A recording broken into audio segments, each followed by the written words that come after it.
अधी सभागी जीअं ई असांखे तुंहिंजे जंग जुड़ण जी ख़बर पई त असां भॼंदियूं आहियूंसीं। खैरू ऐं मलूक वेंदा रहिया दरिया ते, न त उहे बि अचनि हा।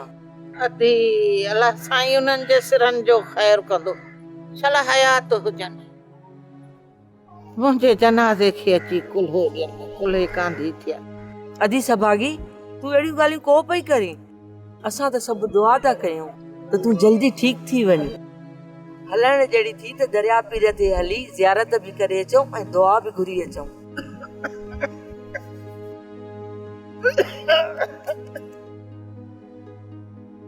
अदी सियाणी हाणे मुंहिंजो ताड़ो न अचे भुगी आया। नज़र घटि थी वई, कननि खां बि कुझु ख़बरी थी वई आहे। टंग इहा वती पई आहे चुरण जहिड़ी न। हाणे हलंदी आहे हलाए मालिक। चाची ईअं अलाह ई कीन कंदो, अलाह कंदो तूं ठीक थी वेंदी।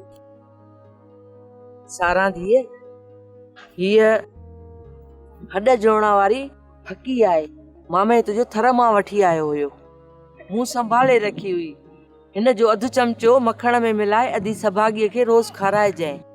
अलाह कंदो त सूर बि जल्दी भॼी पवंदो ऐं हॾ बि जुड़ी वेंदसि। ठीक आहे चाची।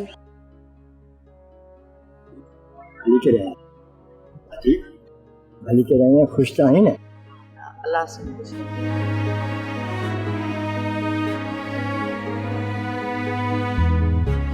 हिकु गोरी कढी हिन मां हिकिड़ी टिकी हिन ई वक़्तु माणे खे प्यारे छॾ। हा खट ते लटाए आराम करणी। हा बा खाराए। अदा जुमन खंघ जे लाइ हिकिड़े जो काढ़ो करे पीआरींदो त जल्दी फ़ाइदो थी वेंदुसि। हा अदी इन लाइ साबू जो ठिए ते वञा थो। उते खेकड़ा आया हूंदा तव्हां खणो थो अचां।